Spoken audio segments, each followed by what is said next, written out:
Right, so at the end of the last video I said to watch her health bar. As soon as I hit something, you will see. Oh. Yep. And that is a Right. consistent bug.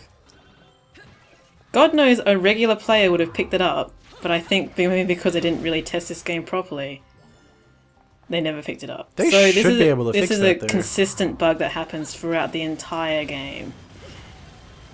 Like, Nintendo Network now allows games to be patched and updated, so they could... Yeah, it's confusing why they haven't even patched this. Maybe no one's complained about it, but it's still a legitimate bug. I don't want to browse the Nintendo Community Board forums. No, I don't even give it the time of day. It's like, what the hell is a Miiverse? Some people occasionally draw neat stuff and put it on there. No, that's true, I guess. And then sometimes people just say, hey, look at this butt. I drew a butt. Here's a penis. Neat. No, it's yeah. Anyway, I should probably stop breaking pots. 100% destruction.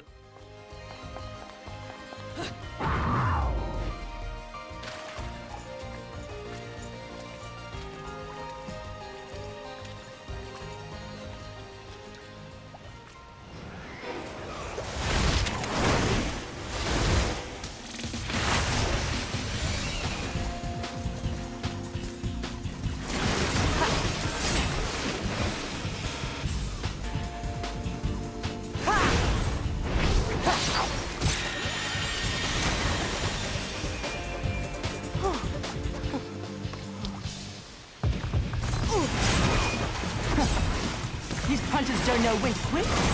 What I ever do to them.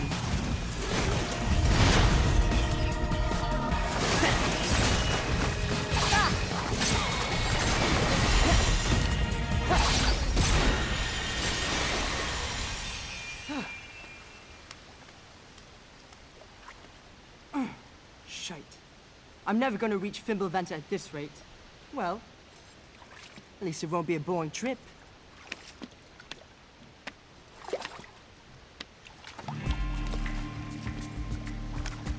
Huh?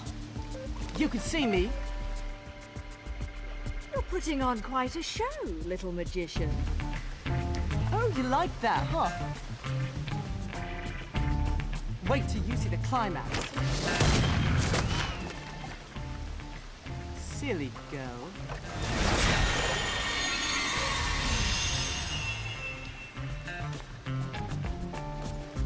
You'll have to do better than that to earn a tip, my dear. Who the hell are you? I'm just an innocent little girl lost in Wonderland, suffering at the hands of the Queen's trumped-up troops. Cute one, huh? Enough riddles. How can you see me? Because we're both in Purgatorio, you see. Purgatorio? So, are we heading to Fimbulventer on a shopping trip for Mummy, little one?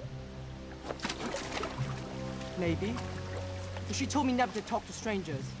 Stay out of my way or I'll make sure you never get in it again. Ooh, scary. Off with their heads, eh?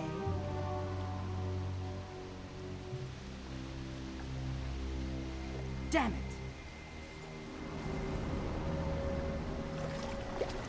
They must have heard me.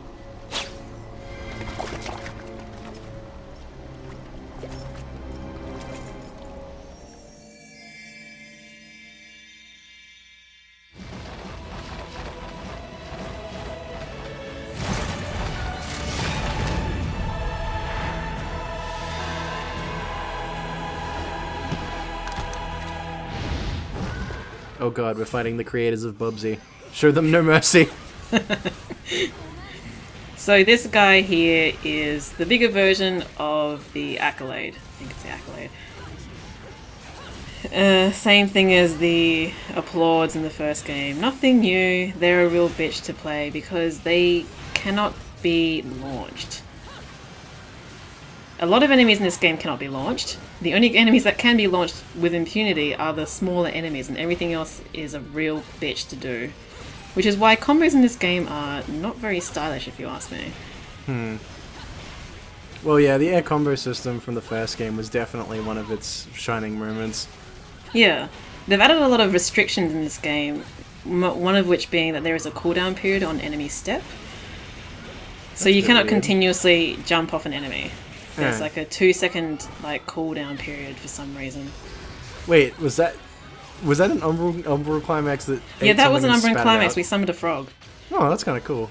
Yeah, I mean, for all the bad things I say about Umbran climax, it does look pretty cool. I imagine once you go ham with the buttons, it can wind up looking like a goddamn eyesore. But at least it's got enough detail in it to look cool. I'm okay with it.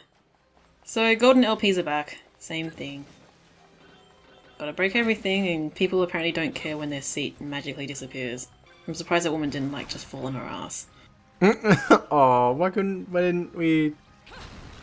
That actually would have been funny and cute, but they didn't do that. Oh.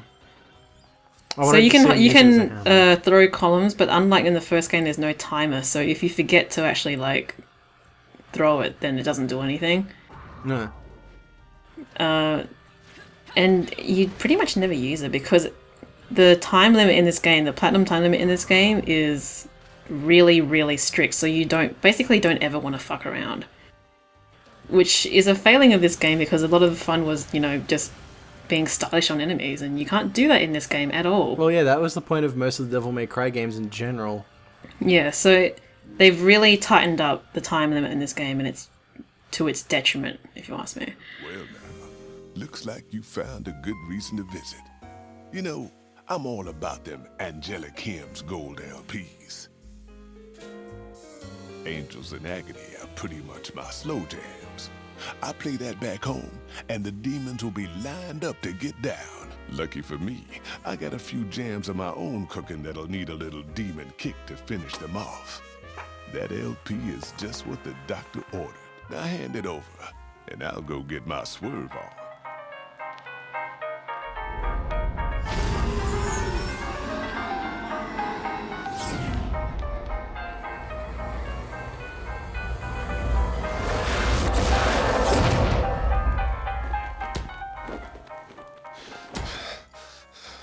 This motherfucker did not want to listen to reason, but it's all good, 'cause neither did I. Put him to work. So, I guess in the similar way to the first game, the first weapon we pick up, well, not actually, not similar at all. Never mind. We get swords anyway, and they're dual-wielded swords. And there's Umbran Elegance. I won't be bothering with these because there are more important things to buy with my money. Can't remember And because you can buy an alt, that means you can equip it on your feet as well. Oh. So these are swords that you can equip to your hands and feet. What do the elegances do again? Is that a reskin or?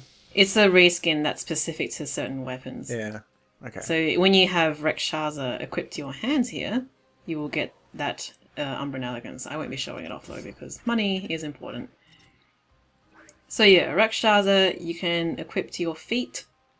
It is ridiculous because I'm pretty sure in her animation it is literally poking through her butt. Oh yeah.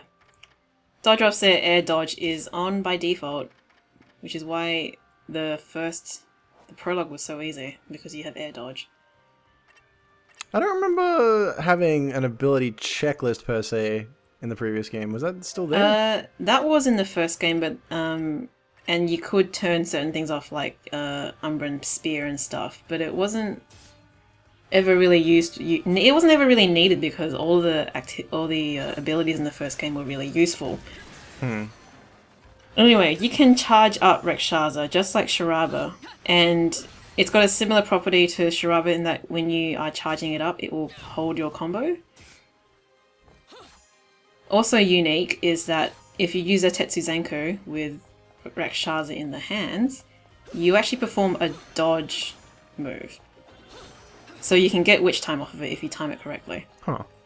But unfortunately, you cannot dodge and get bat within with the Tetsuzenko. So it's completely useless for Jean. Jean is an unlockable character you can play in, by the way. Nothing new there, though. So I figure it's not really a spoiler. Jean is in the game. We already saw that, but Yeah, so yeah, you can unlock her and you can play as her. But yeah, the Dodge Tetsuzanko for Rexxarshaza I very, very rarely use. I show it off once and that's it.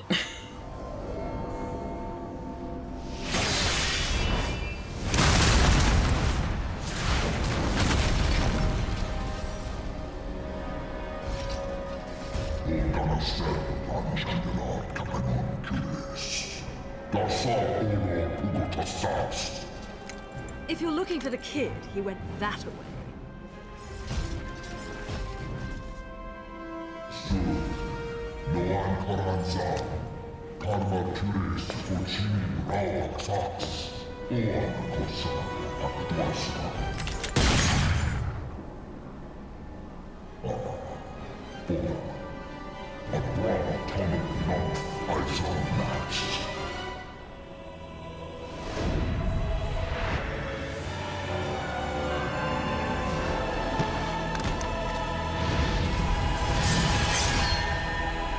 I'm afraid I don't have time to dance too long. A friend is waiting for me. So if you look at this guy's file, that sword he's got there is called the Valiantium Blade. okay, that's definitely a wonderful 101 reference there. Holy Yep. crap, I just butchered the title for that game, but whatever, people know what I'm talking about.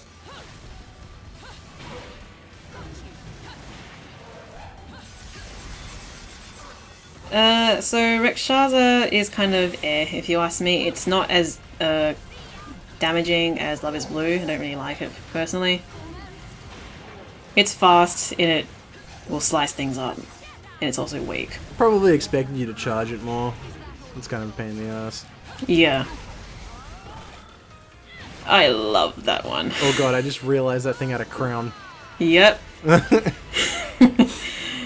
So yeah, a bigger focus in this game is summoning infernal demons to finish off enemies for you. So you had Madama Butterfly here, for example.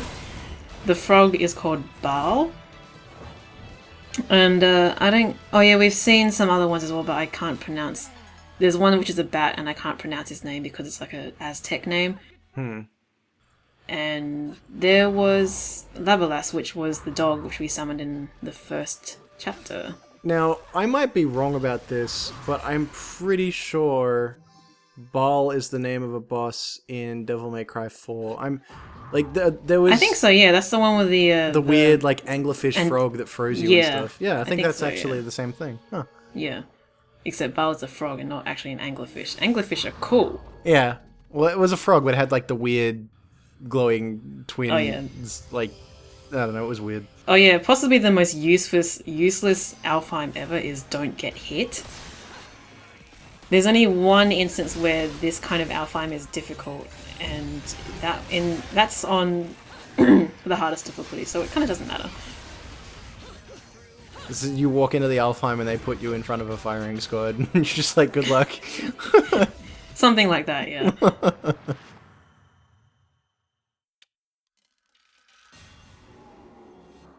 So I don't really get the point of the don't get hit ones, because obviously anyone's aim in the game is to not get hit. There's no challenge in them, except for that one instance which I mentioned earlier.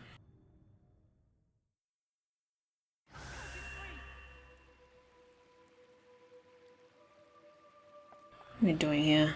Vaguely hear someone's voice screaming the whole time in the Oh background. yeah, that's Millennium Kid, whatever. Yu-Gi-Oh! Watch me fail miserably to try and get this.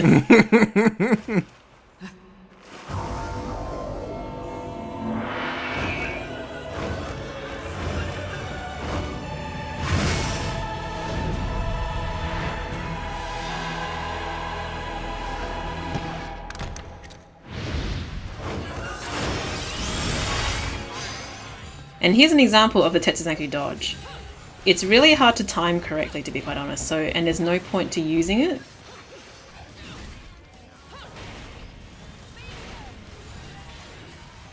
Yeah, there's no point to using it, and when you can just dodge, so why the hell bother? Yeah. That's where it kind of conflicts with like the whole design idea, where there's some things that are put in to look stylish, but they don't want you to style on people. Yeah, that's just this really weird thing that they've done with this game. That kid sure has a mouth on him, good god. I just like that the music immediately calmed down to hear him just go, shit! Alright. Impeccable. Luckily timing. you can climb back up to get this goddamn chest, good god. And then miss it It's again? really Oh, okay, never mind. Crisis averted. Narrow platforms are a really hard thing to do. After you too, then. Have you been naughty? Keeping secrets from Mummy? Nope. Nothing comes to mind, love. Sorry. But since this is your bloody mess, do you mind hurrying the fuck up and getting rid of this thing? Now, that's no way to talk to a lady. No wonder your guardian angels are trying to give you a good spanking. Whatever, love. You've already been following me, so let's make a deal. You save me, I'll show you around this joint. Heading to Fimbulventa, aren't we? That makes two of us. And it'll take two of us, won't it, love? You seem to have skipped school the day they taught basic negotiation skills. You're supposed to negotiate from a position of strength, little one. Not just be a one-trick pony.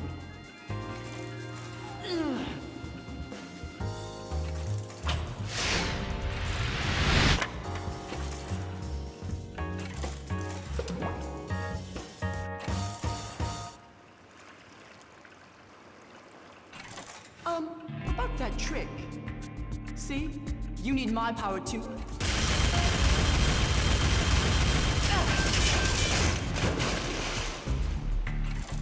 Oi! That works too, I suppose. I don't have time to give a shit about who you are or why you're going to the mountain. Take me there and make it quick. You stay with me, and I promise you'll end up in one piece. Got it? Wait! Stop! Before I show you the way, love, you gotta agree to a little condition.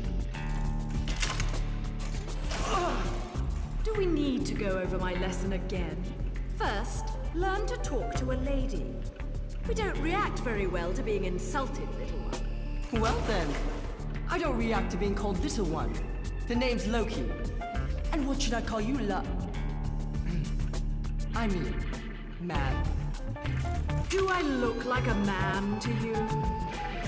Bayonetta or Cereza? Take your pick. Cereza! You don't look like a Cereza to me. Well then, Bayonetta it is. Let's move, little one. Hey! I just told you my name is... You'll earn your name when you become a man.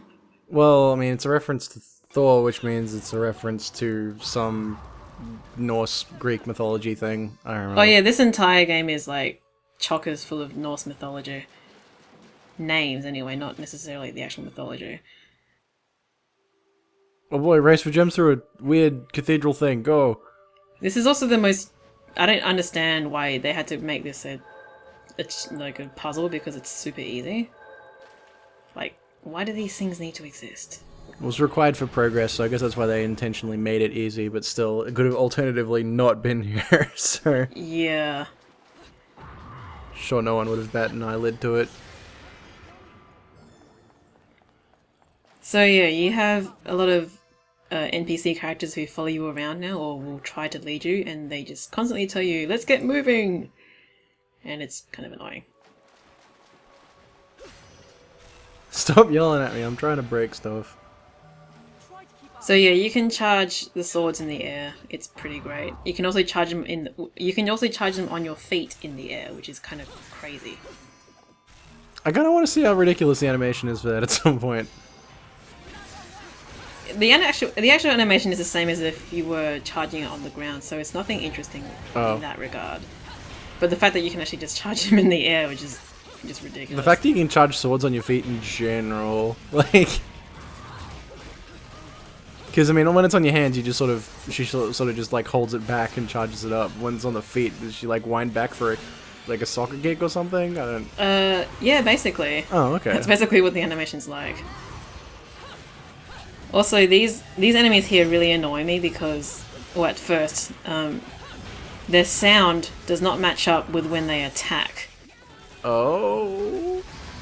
So you'll hear the sound, that kind of like generic ching sound when they're going to attack, but they actually attack like maybe half a second after that. So you'll react to the sound, but you'll still get hit because, you know, of the delay. Yeah. The sound cues in this game got completely screwed.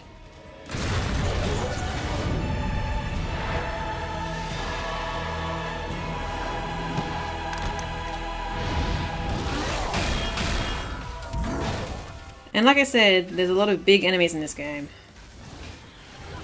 And sometimes the game likes to throw multiple big enemies at the same time. So you can imagine how well the camera deals with that. Not at all. Yeah, basically. There's one instance in particular which comes to mind, in which case shows, wow, the camera cannot deal with this, but they're gonna do it anyway. But so yeah, you can use Umbran Spear to offset the charger, and you can do that for any weapon that actually has a charge, so that becomes incredibly powerful. And you might notice that I'm using a lot of combos that have the kick Wicked Weaves. That's because the kick Wicked Weaves actually just do more damage, Right. and they are worth more as well. So in that regard, it kind of forces you to use them because they're worth more and they do more damage, so why would you use any other one? So say the punch Wicked Weave and the punch kick punch, that one's only worth 35. And the kick Wicked Weaves are worth 50. Right, but they don't take a noticeable time more to... Wait, where are you taking these things? Hidden Verse, Oh. Right. those things exist. There's not too many of them in this game, I think. Well, actually there are, and they're pretty well hidden. It's, I guess, one thing that's sort of kept from the original game.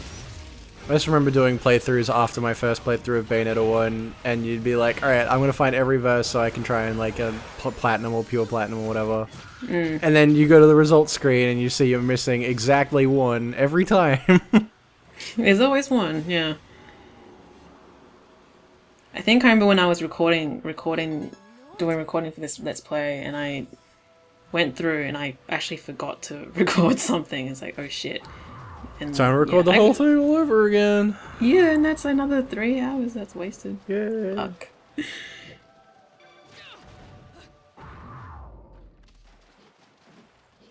So yeah, this is a pretty big level. Hence the 2 videos split. Yeah, I did that intentionally because I personally don't like watching long videos, so I'm assuming you guys don't either. I mean, you can watch them both in one go. We're not going to judge you. Yeah. Shut up and take my halos. Let's do it. I like Radahn in that regard. Radahn's just So a I pretty- good character in general. He is a good character. Except for that one instance which everyone freaked out about months back. I'm having trouble thinking of what that was. People discovered that there was a move that he did when you face him as a boss, and yeah. Oh, yeah. Yeah. Okay, I That remember one. now. Yikes. And you can interpret it either way, honestly. Like, you can interpret it as, well, the way Kamiya said it was to be interpreted, or you can say, hey, that actually isn't cool. I'm cool with either way. Just don't shit my thread up with it. We have admins on call. Well, no, mods, not admins. Okay, it's not... If only I had access to admins. We don't have that much power.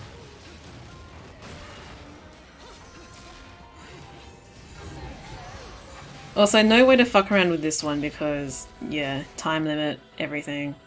You would think that a single enemy would be good to combo around, but because of the time limit, you can't do much. Because you're kind of underwater as well, I imagine you get a little bit crippled on that. Yeah, and not only that, but those bigger centaurs will parry probably like, 1/4 of your attacks. So, you'll hit them and they'll be like, hey, I don't want any of that, and you gotta start your combo all over again. I'm just glad the game speed doesn't slow down while you're underwater. It's just slight mechanics have changed, or the gravity of Yeah. things has changed.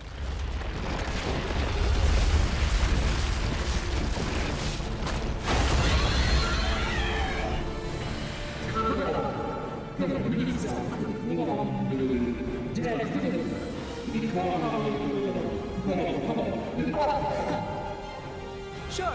Just because you asked, tall, dark, and ugly, that makes total sense.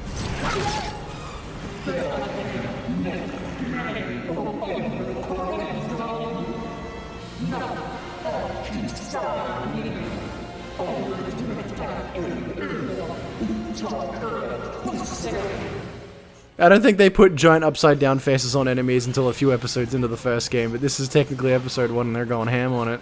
Yep. So many faces in this game. Well, there is a reason for it. Oh, here we go. I did use the foot charge there very quickly. This is kind of no need to do it because you just basically want to hit this thing as fast as possible, which is, you know, the general rule for most things in Bayonetta. Is this one of the platform jumpy sections? No, okay. No. For some reason this bit reminds me of Metal Gear Rising Revengeance. I don't know why. He's just fighting on a platform against a giant snake enemy. I don't know, every instance of fights like this remind me of that awful, awful boss you have to fight 2 times in Devil May Cry 4. Oh. Where you're stuck on the platforms and the boss just casually pulls away and makes your life a living hell. At least they've learned to improve stuff like that in Bayonetta, because all the platform fights in this game are actually okay. Yeah.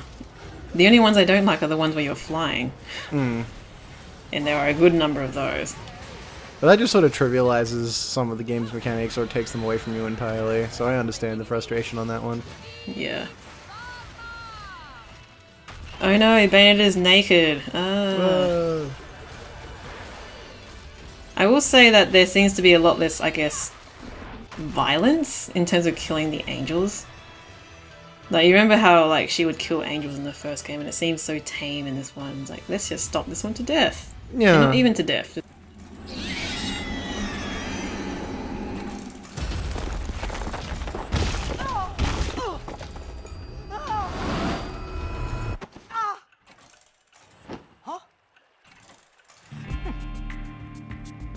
What the hell are you doing? Let go of me! So, little one, what's all this sovereign business about? Not a clue, love. Oi! Well, whatever. If your sovereignness is going to get in my way, our deal is over. And if we're going to have to meet any more of your friends, you'd better learn to take care of yourself. I'm quite alright on my own. Got it? Your tricks aren't going to work forever, little one.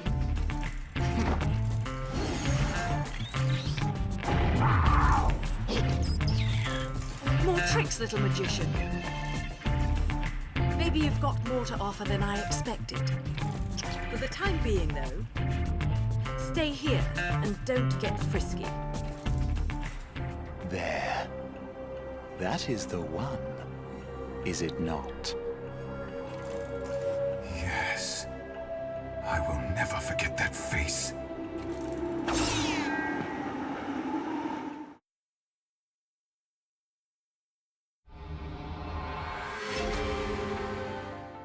I believe I actually did record this and I did actually forget to do that one Alfheim that was underwater and I was like, fuck, to do it again. Reader. And this, yeah, I actually did record that and it took me like at least an hour to do this. God. And I had to do this a lot of times. Lots of wasted time.